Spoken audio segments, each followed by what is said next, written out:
kudune damkar iki. Lah iki kudune damkar, nek ora damkar ya ora iso no. Few moments later.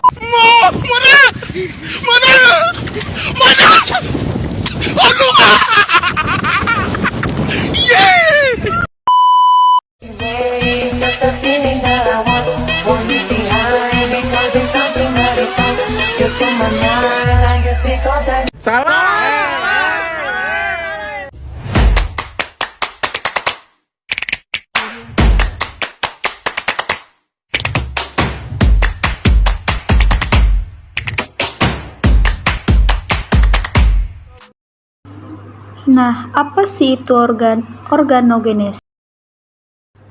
Organogenesis merupakan suatu proses pembentukan organ dari 3 lapisan germinal. Nah, proses ini menyangkut interaksi sel, yaitu penentuan nasib, proses proliferasi, dan kelangsungan hidup sel. Nah, bentuk dan ukuran sel, serta jaringan pada sel.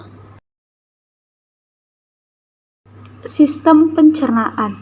Sistem pencernaan yaitu merupakan serangkaian organ yang bekerja sama untuk dapat mencerna makanan dan menyerap nutrisi pada tubuh. Makanan yang kita makan dapat diubah menjadi bentuk yang dapat digunakan tubuh kita untuk energi dan pertumbuhan. Sistem pencernaan terdiri dari 2 bagian utama, yaitu yang pertama saluran pencernaan, yaitu adalah tabung panjang dan berongga yang dimulai dari mulut dan berakhir pada anus. Makanan bergerak melalui saluran pencernaan dengan kontraksi otot yang disebut perialistis. Yang kedua yaitu ada organ pencernaan aksesori. Organ ini membantu mencerna makanan dengan menghasilkan enzim dan zat lain. Pada organ pencernaan aksesoris dapat meliputi yaitu yang pertama ada kelenjar ludah. Nah, kelenjar ludah menghasilkan air liur yang membasahi makanan dan dapat memulai pencernaan karbohidrat. Organ pencernaan pelengkap. Organ pencernaan pelengkap membantu pencernaan makanan dengan menghasilkan enzim dan zat lain yang dapat membantu memecah makanan. Organ-organ ini termasuk hati, pankreas, kantung empedu, dan kelenjar ludah.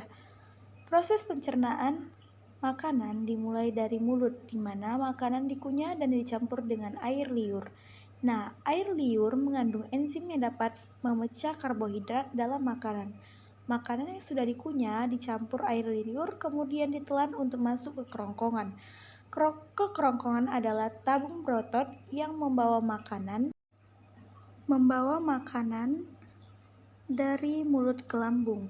Otot-otot di kerongkongan berkontraksi dan rileks untuk mendorong makanan ke bawah. Nah, lambung merupakan kantong berotot yang menampung makanan dan mencampurnya dengan asam lambung dan enzim yang pencernaan.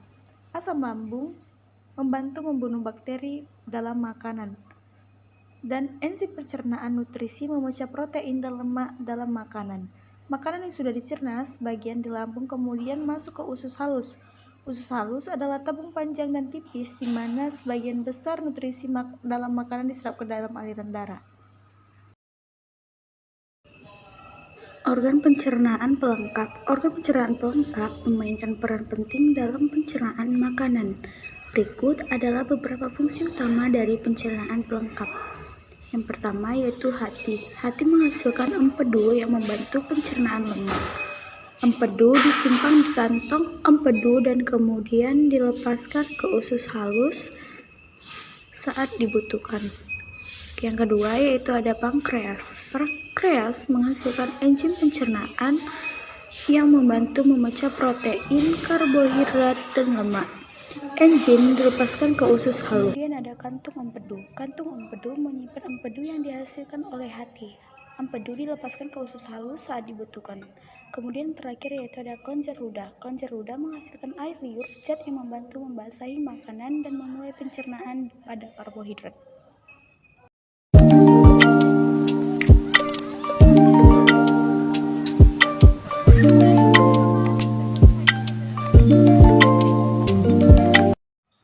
Assalamualaikum warahmatullahi wabarakatuh. Perkenalkan saya Putri Naima Munte dengan NIM 070421265 dari kelas Biologi 1. Di sini saya ingin membuat video untuk memenuhi tugas ujian akhir semester organogenesis yang berjudul tentang perkembangan sistem pencernaan. Regulasi molekuler dari perkembangan sistem pencernaan. Perkembangan saluran pencernaan primitif dimulai dengan lipatan kranial, kaudal, dan lateral dari cakram embrionik dan penggabungan bagian dorsal kantung kuning telur primitif ke dalam embrio.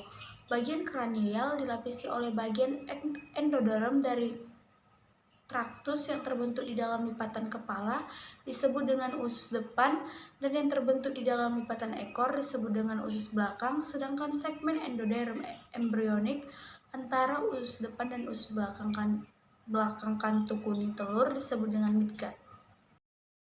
Di sini selanjutnya yaitu ada gambar potongan memanjang melalui embrio menunjukkan tahapan berurutan dari lipatan tubuh kranial dan kaudal yang mengarah pada pembentukan usus depan, usus tengah, dan usus belakang. Kontrol molekuler untuk pola perkembangan jaringan dan organ saluran pencernaan mempengaruhi perkembangan dalam 3 bidang arah: kranial, ekor, punggung, ventral kiri, kanan, dan juga radial. 1. Pola perkembangan kranial kaudal.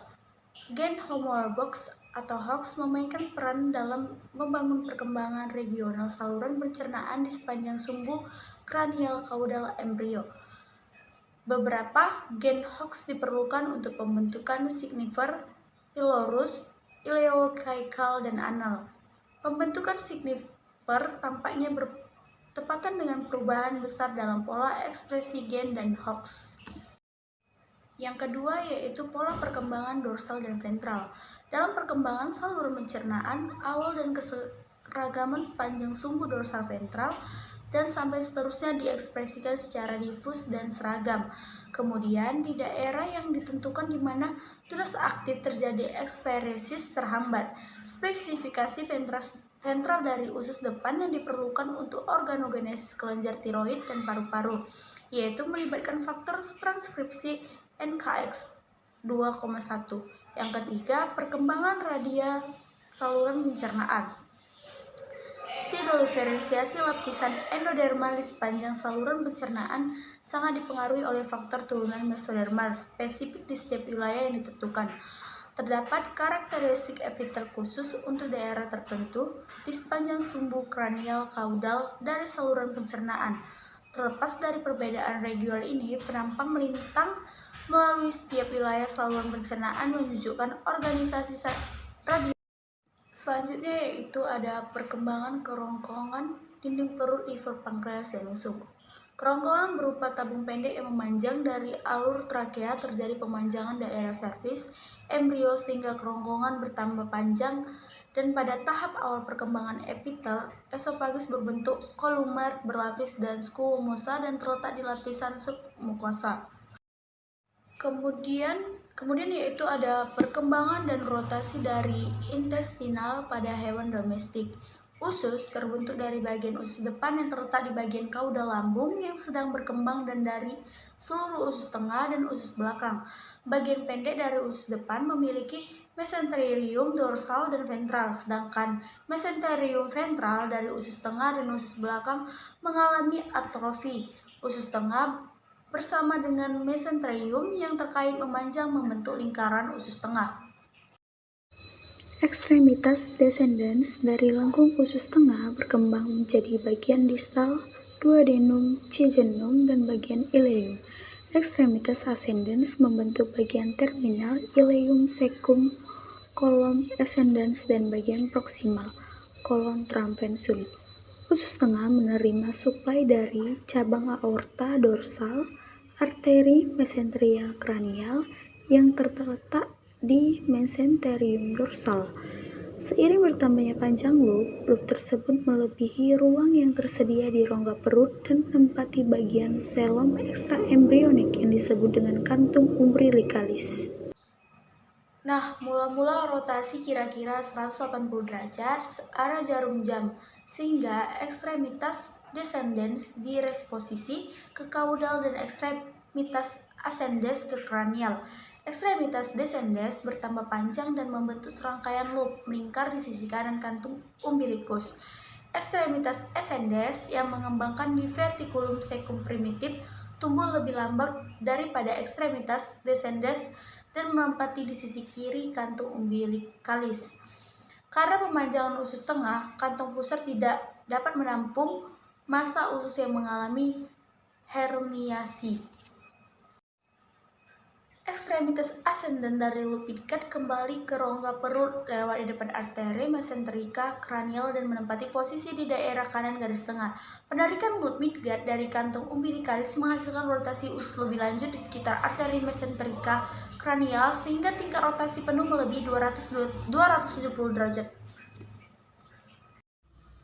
Berikut pandangan lateral kiri menunjukkan tahapan dalam rotasi midgut, yaitu pada gambar A, ekstremitas turunan dan naik dari loop midgut sebelum rotasi ke arah panah. Kemudian pada gambar B ini, perubahan posisi relatif dari tungkai turun dan naik dari loop midgut setelah tahap awal rotasi. Kemudian tahapan selanjutnya yaitu tahap dalam rotasi midgut. Pada gambar ini merupakan tahap dari rotasi midgut. Kemudian yang terakhir yaitu susunan akhir dari anggota badan dari loop midgut pada karnivora. Nah, ini berikut gambar dari susunan akhir dari anggota badan dari loop midgut yang pada karnivora. Kemudian yaitu ada perbandingan bentuk dari intensentinis. Meskipun posisi dari hubungan usus pada ruminansia, kuda, dan babi mungkin pada awalnya tampak berbeda dari anjing, posisi dari hubungan usus halus secum dan kolom transversum dan descendens serupa pada semua spesies domestik. Panjang dan perubahan posisi terkait dari kolon ascendens adalah figur yang membedakan usus hewan domestik sebagai aturan umum. Karnivora memiliki usus pendek dan KEK kecil, sedangkan herbivora memiliki usus panjang dan KEK besar. Kemudian ada gambar dari komponen usus besar pada karnivora yang menggambarkan kolon ascendens sederhana. Nah, gambar ini merupakan menunjukkan usus besar pada karnivora yang menggambarkan kolon ascendens sederhana. Selanjutnya yaitu usus ruminansia. Perkembangan embriologis dalam perubahan rotasi terkait usus pada ruminansia mengikuti pola yang serupa dengan terjadinya pada karnivora. Saat usus kembali ke rongga perut, ukuran diverticulum secum meningkat dan kolom ascendens memanjang, membentuk lekung yang digantung oleh bagian mesenterium dorsal yang disebut dengan mesokolon. Nah, lingkaran bertambah panjang melewati sisi kiri mesenterium usus halus dan kemudian melingkar searah jarum jam dan dapat dilihat dari sisi kanan. Kemudian gambar selanjutnya yaitu komponen usus besar ruminansia menunjukkan kolom ascendens melingkar yang diposisikan dalam satu bidang. Nah, pada gambar ini kolom ascendensnya melingkar yang diposisikan dalam satu bidang. Kemudian selanjutnya yaitu ada usus babi. Usus babi awalnya berkembang dengan cara yang mirip dengan perkembangan usus ruminansia. Namun pada babi kolon ascendens tetap dalam susunan berbentuk kerucut dengan basis diposisikan di medial dan apeks mengarah ke sisi kiri, menggeser secum ke kiri garis tengah. Komponen usus besar babi yang menggambarkan susunan berbentuk kerucut dari kolon ascendens melingkar. Kemudian yaitu ada usus kuda, tidak seperti ruminansia di mana fermentasi mikroba terjadi di bagian prausus di saluran pencernaan. Sistem pencernaan selulosa pada kuda adalah usus besar. Dengan demikian, secum dan kolon ascendens berukuran jauh lebih besar daripada segmen ukuran lainnya dan memiliki kapasitas hingga 100 liter. Pada kuda dewasa, kolon ascendens atau kolom besar memanjang tetapi tidak membentuk gulungan seperti pada ruminansia dan babi. Loop meluas ke arah kranial di sisi kanan untuk mencapai diafragma dan kemudian menyilang ke sisi kiri rongga perut di mana ia meluas ke kaudal ke pintu atas panggul. Kolon ascendens terdiri dari segmen perut kanan, perut kiri, punggung kiri, dan punggung kanan. Pada gambar D yaitu komponen usus besar kuda yang menggambarkan sekum yang membesar dan komponen dorsal dan ventral dari kolom ascendens. Selanjutnya yaitu perkembangan hidgat. Hidgat merupakan perpanjangan dari usus menuju ke anus, bagian kolon transversum yang terletak di sebelah kiri bidang medial, bersama dengan kolon descensen, kloaka, dan allantois yang muncul dari usus belakang. Kloaka, daerah terminal yang melebar dari usus belakang embrionik, dipartisi oleh pembentukan septum urektoral ke dalam kanalis aneuroktal di bagian dorsal dan sinus urogenital di bagian ventral dan dipisahkan dari proctodedium oleh membran kloaka. Allantois yang berkembang sebagai epiginasi dari usus belakang meluas melalui umbilikus dan membesar ke menempati posisi dalam xilom ekstra embrionik. Fusi septum urektoral dengan membran kloaka membagi yang terakhir menjadi dua membran yang berbeda, yaitu membran anal dorsal dan membran urogenital bagian ventral. Sebuah elevasi yang ditutupi oleh ektoderm yang mengelilingi membran kloaka yang disebut dengan lipatan kloaka juga menjadi lipatan anal di bagian punggung dan lipatan urogenital di bagian perut. Septum urorektal menimbulkan massa fibrootot yang disebut sebagai badan perineum. Kerusakan membran anal dan urogenital secara segera telah pembentukannya memungkinkan saluran pencernaan dan saluran urogenital berkomunikasi dengan bagian luar pada karnivora domestik. Dua pertumbuhan epitelatelar berkembang di persimpangan rektoanal dan dari sisi sinus paranal dan kelenjar trikomunal yang terkait dan terbentuk. Anomali pada perkembangan sistem pencernaan hewan. Stenosis, daerah tertentu dari saluran pencernaan penyempitan abnormal atau struktur sebagian saluran pencernaan disebut sebagai stenosis. Meskipun anomali ini dapat terjadi di setiap bagian daerah saluran pencerna, itu diamati lebih sering di usus daripada di tempat lain di saluran. Pada tikus, mutu kebetulan pada hoxa 13 pada hoxtidae 13 gen menyebabkan stenosis pada anal. B. Atresia. Istilah atresia menggambarkan okulasi koegenital lumen saluran pencernaan.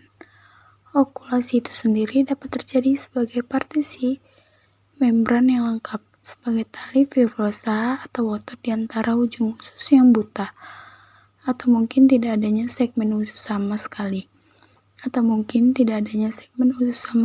Setelah lahir, segmen usus proksimal dari okulasi biasanya melebar. Nah, kondisi ini dapat terjadi akibat dari suplai darah yang tidak memadai ke segmen usus yang sedang berkembang yang dapat menyebabkan atrofi di bagian yang terkena. Selanjutnya yaitu ada atresia ani terjadi karena ketidaksempurnaan dalam proses pemisahan. Secara embriologis, hidgut dari aparatus genitourinarius yang terletak di depannya atau mekanisme pemisahan struktur yang melakukan penetrasi sampai perianal tidak berjalan dengan sempurna. Penyebab lain atresia ani mungkin disebabkan oleh genetik, faktor lingkungan, serta infeksi virus pada masa kehamilan yang menyebabkan perkembangan embrio tidak sempurna atau terjadinya cacat. Selanjutnya yaitu ada penyakit fistula utorektal. Nah, pada kasus ini terjadi karena adanya kesalahan pada proses pemisahan kloaka menjadi rektum dan sinus urogenitalia serta saluran fistula yang pada akhirnya menjadi persisten. Hal ini menyebabkan eliminasi urin dan feses abnormal serta infeksi saluran kemih. Anomali yang tidak umum fistula urogenitalia terjadi akibat kegagalan septum urogenital untuk memisahkan sinus anorektal dan urogenital sepenuhnya, sehingga memungkinkan lewatnya bahan feses ke dalam saluran urogenital. Selanjutnya yaitu ada omphalokel, yaitu terjadi jika lengkung usus gagal kembali ke rongga perut dari kantung pusar dan menonjol melalui cincin pusar yang membesar, suatu kondisi yang disebut sebagai hasil omphalocele. Kemudian yaitu Hemorrhagia umbilicus coegenital. Hemia umbilicalis merupakan tonjolan dari lapisan perut, lemak perut, atau sebagian dari rongga perut melalui daerah sekitar umbilicalis. Pusar secara umum disebabkan karena faktor kolegenital akibat dari penutupan cincin umbilikal yang tidak lengkap setelah lahir. Nah, penutupan dinding perut yang tidak sempurna pada regio umbilicus menyebabkan kelainan yang disebut dengan hemia umbilicalis coegenital. Dalam kondisi ini, lengkung usus menonjol melalui dinding perut dan menempati posisi subkutan. Nah, kondisi ini lebih sering terjadi pada babi daripada mamalia domestika lainnya. Kemudian yaitu ada penyakit anomali ductus vitreosus intestinal, yaitu ductus vitreosus intestinal yang menghubungkan loop midgut ke kantung kuning telur biasanya mengalami atrofi ketika kantung kuning telur berhenti berfungsi. Parasitesi ductus parenteral pattern antara usus dan umbilikus menyebabkan perkembangan fistula umbilikal dan vitreosus. Ini juga dapat bertahan sebagai kabel fibrosa. Nah, kadang-kadang dengan kista tertutup. Sisa dari ductus vitreosus intestinal yang kadang-kadang bertahan sebagian kantong buta di perbatasan usus berlawanan dengan garis perlekatan mesenterium yang dikenal sebagai diverticulum Meckel.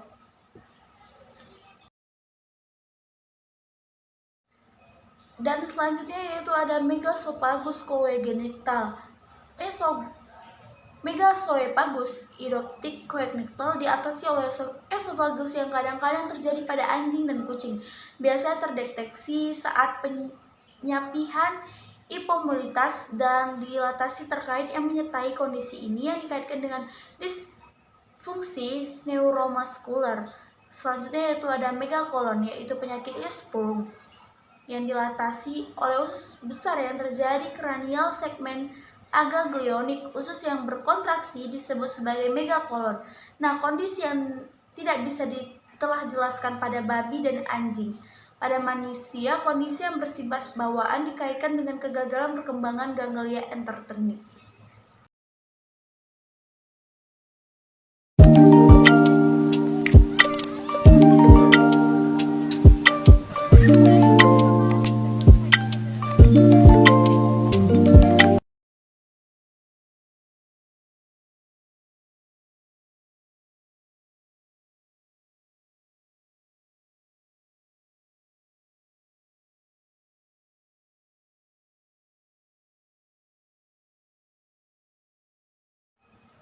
Baik, sekian hasil dari penjelasan saya. Kurang dan lebih saya mohon maaf. Wabillahi taufiq wal hidayah. Wassalamualaikum warahmatullahi wabarakatuh.